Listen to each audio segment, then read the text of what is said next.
Hello, my name is May Campbell, RN, BSN. I am in the nursing program at Jacksonville State University, and this is for nursing class 527. My topic of presentation is Mycobacterium tuberculosis. Tuberculosis is a bacteria that attacks lungs through the transportation of particles in the air by an infected person that speaks, coughs, or sneezes. In the 1930s, TB was so rampant that the Assistant Surgeon General of the United States Public Health Service, T. Clark, MD, addressed the high mortality rate of Black Americans with tuberculosis as compared to white Americans.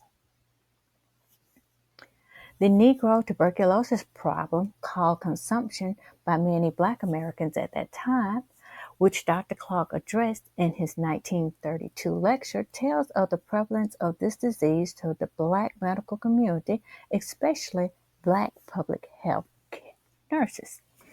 During that time, there was an integrative movement to enlist more nurses into the profession. The African American population in the United States continued to be a leading demographic for the presence of Mycobacterium tuberculosis. However, over the past several decades, the rate has decreased tremendously.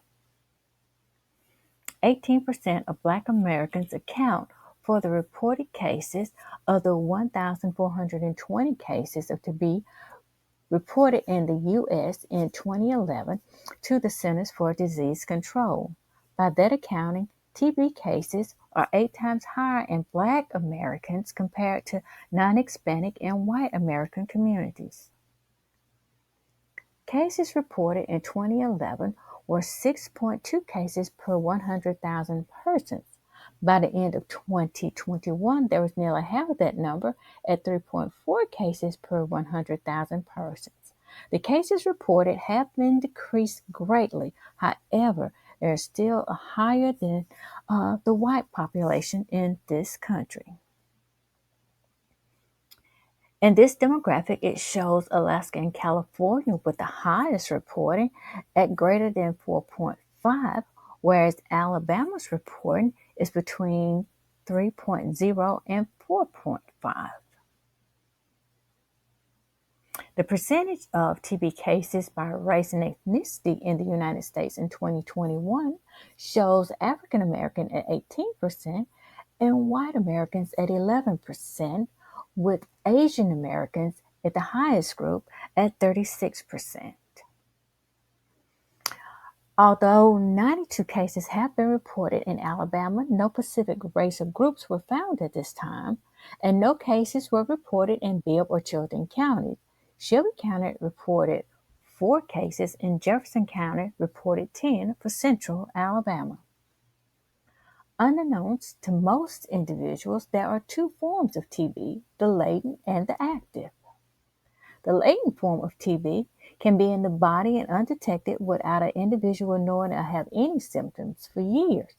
It cannot be spread to others at this stage also. However, the person will have a positive skin test when or if they are ever tested. TB, the disease, is when it becomes an active infection, and at this point is when the disease is contagious as being spread to others. There are 3 levels of prevention. Primarily, vaccines would be your first line of defense. However, the United States have not recognized or approved vaccines for tuberculosis at this time.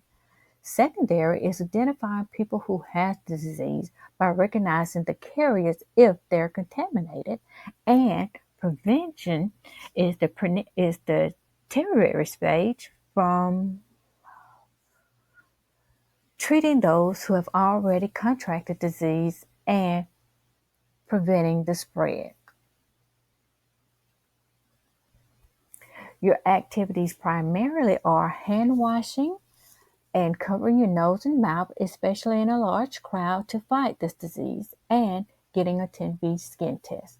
Secondary activities include identifying and testing subjects who have significant risk of being infected, and your ternary activities, I'm so sorry, is to prevent and control the population of people who have the disease. The tuberculosis skin test, blood tests, and chest x-rays can show if a person has been infected with the disease and it is spreading it to others. The accuracy is highly variable when symptoms are present, although with ranges of 25 to 50%, and with a cough being present is 77 to 84%. Even with these results, there are some false positives reported, and to confirm whether you are infected, there is a physical exam, chest x-ray, and sputum cultures. The World Health Organization monitors all financial aspects and financing of the TB prevention worldwide. This burden runs into the billions of dollars, and multiple countries contribute. The U.S. alone has spent up to $13 million in 1 year in years that have passed. Closer to home, prices may vary from $30 at your local drugstore or pharmacy up to $300 or more for individual companies that do not require it. Although if your employee does require it, they will incur the cost for the job. And then there is also the option of your local health department is available if needed. Although every medicine has side effects, bleeding, blistering, and crusting at the site, coughing, dizziness, and a heart lump at injection site is some of the side effects of your tuberculosis skin test.